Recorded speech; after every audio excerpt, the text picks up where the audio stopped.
Welcome back to Mom's Telling Tales podcast.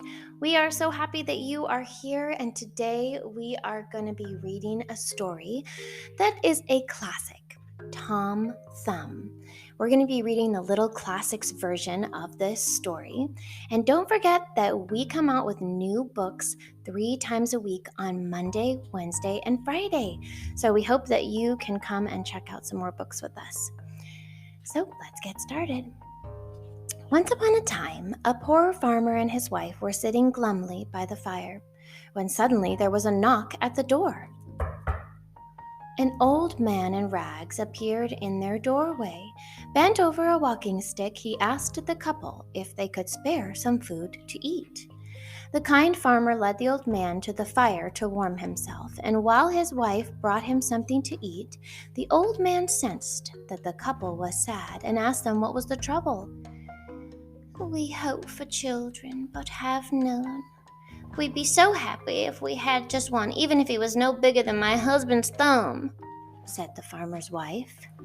The next day the old man thanked the couple for showing him such kindness and continued on his way.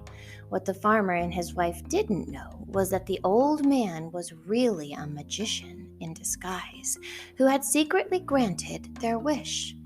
Soon after meeting the old man, the woman had a child who was perfect in every way, but there was one difference that really set him apart. He was no bigger than a thumb. "He must be what we wished for," the wife said. The happy couple named their tiny son Tom Thumb. Tom was so small that his parents were always afraid that something terrible would happen to him. One day, when his mother was making a cake, Tom accidentally slipped and fell into the bowl of cake batter. Unaware, Tom's mom stirred him into the cake and popped everything into the oven to bake. Tom shrieked. Hearing his cries, his mother snatched him out of the oven just in time. Worried that her son might have another mishap inside the house, Tom's mother sent him outside to play. After playing for some time, Tom grew tired and made his way towards a comfortable-looking spot on the hay. He crept into the haystack and nestled in for a nap. Tom's father didn't know he was asleep in the hay when he picked up an armful and fed it to the cows. "Ah!" screamed Tom, waking up.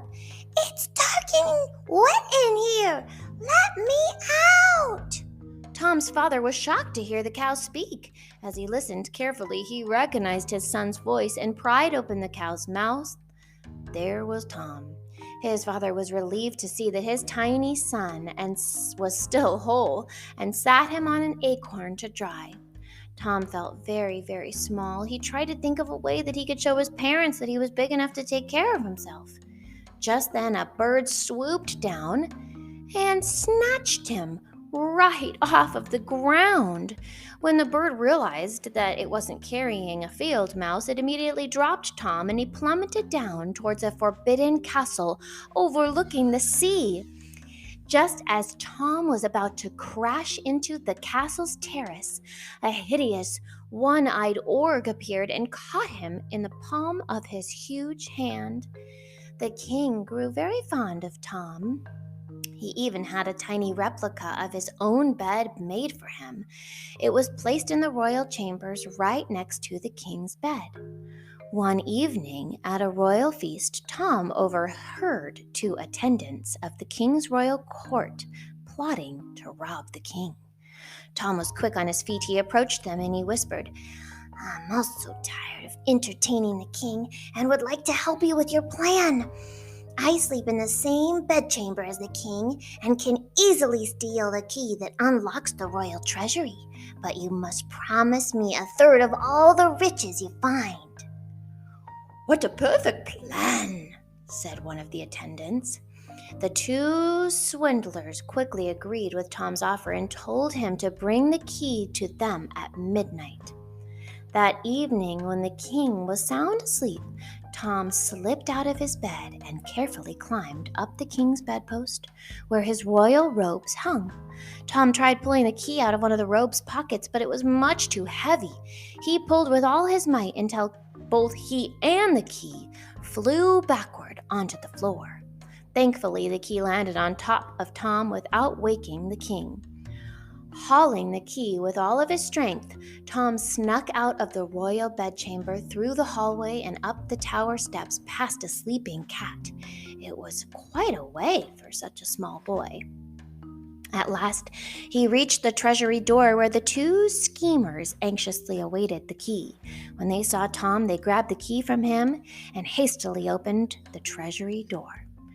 When they swung open the door, the royal attendants were very surprised by what they saw. The room was filled with the king's guards. They were caught red-handed. Tom had alerted the guards of the royal attendants' devious plot to rob the king. He felt that it was best not to tell the king right away until the thieves were caught and thrown into the castle's dungeon. When he learned of Tom's valiant deed, the king ordered that a special ceremony be held in Tom's honor. When asked if there was any special guest that he would like to invite, Tom named his parents. "And so it shall be done," announced the king. A royal coach was sent to pick up Tom's mother and father, who were dressed in fine robes and jewels. They watched proudly as their son was knighted for his bravery. And from that day forward, Sir Tom Thumb and his parents lived happily and comfortably at the royal palace. The end. Thanks so much for reading with us today. I hope you enjoyed the book, and we can't wait to read with you next time. Bye.